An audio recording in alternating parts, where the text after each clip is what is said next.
Hello Tacticians! In today's video we are going to be looking at rarity again and what we might need to prepare for the future of the faction Taunt Arena, or indeed any Taunt Arena. Before I get into that, thank you to everyone who supports the channel, whether it's through subscribing or use my friend code, as it really does help me out, and also every 1,000 subs gets us a new community code for character shards, so if there's anyone you need, make sure you leave that in the comments below. But back to rarity. Currently, the maximum rarity for the Taunt Arenas is Epic, although I'm sure you would have noticed those extra checkboxes for Legendary and indeed Mythic, which may be coming in the future. I don't have any solid info that they are coming, but let's be honest, with them increasing the rarity, the likelihood is we will be looking at a Legendary Tournament Arena sooner rather than later. So what do you need to do to prepare? The first thing, of course, is get your characters to the legendary status, which is the 3 red stars, which you can see Swordbrother Godswill has. However, if you just go in with those 3 red stars, you will notice you are going to be at a deficit versus anyone else who has maxed out their character, as each star rating increases the amount of health, damage and armour that the characters have. So if you go in with those 3 red stars and up against people with a blue star, they've got another 30% over you. And whilst it isn't a true 30% on the top stats, it is a bonus and it will be noticeable. So that means they're going to be dealing more damage, receiving less damage, and, well, I'm sure some of you have been out there in the past who've accidentally gone in at the wrong level. It's not a great story when you're out-leveled. So what can you do about that? Well, the first thing you do is farm the characters that you can farm. A great number of the characters are now available. The Orcs are a prime example, and they are actually very good in the faction tournament arena, which is why I've got all of mine up to that blue star and are all at Diamond 1. This means that should it occur, I've got a maxed out team for that faction TA, and at least I won't be fighting an uphill battle. And I mentioned Diamond 1 there. This is a hypothetical because of the existing caps that we have. At the rare rarity, you've got Silver 1. At the epic rarity, you've got Gold 1. It makes sense that Legendary will be Diamond 1, but on the existing coding, quite often Legendary can go all the way up to Diamond 3. Whether you want to take a team such as Orcs that far is completely, of course, up to you, but they are probably the easiest to farm, and they are actually very good in those faction taunt arenas. Now, for the non-faction taunt arenas, it becomes an easier method because quite often you're using Khan, Ragnar, and other characters like that who you're leveling anyway for the guild raids. So we're not going to focus on them, we're just going to focus on the teams. So what other teams are available for the farm? Well, you kind of have the Tau with their campaign event.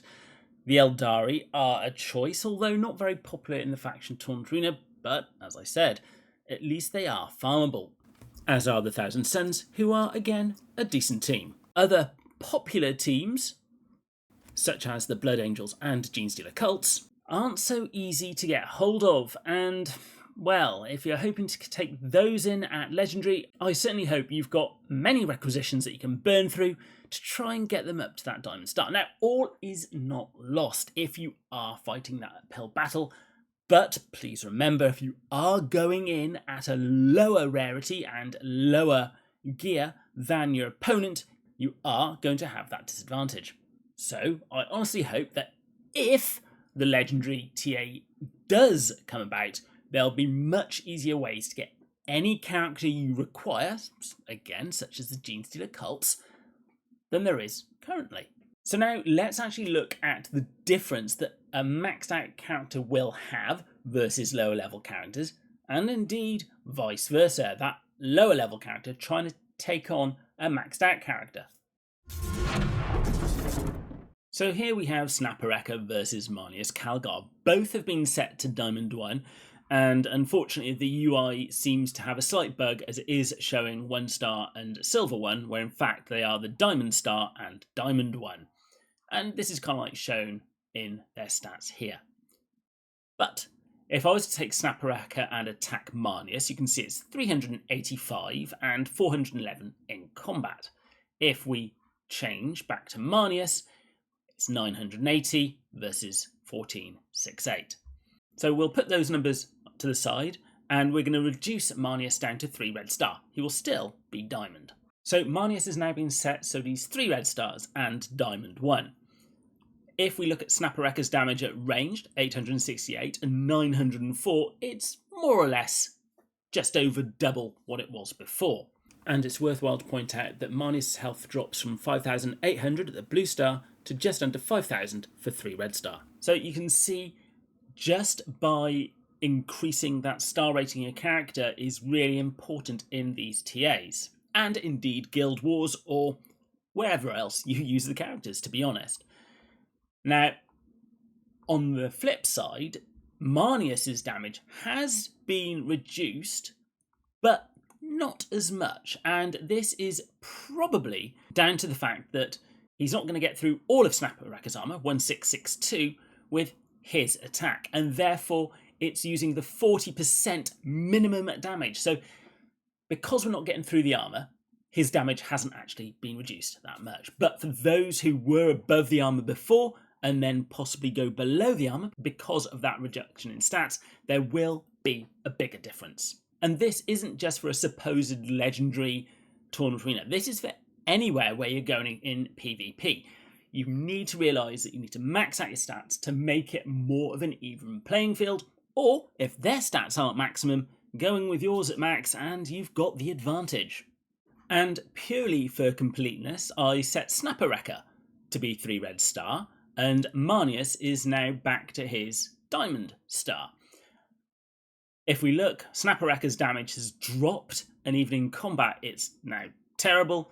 Flip around to Marneus, and again we're back to where he was before, because Snaparaka's armor is still higher than Marneus' damage.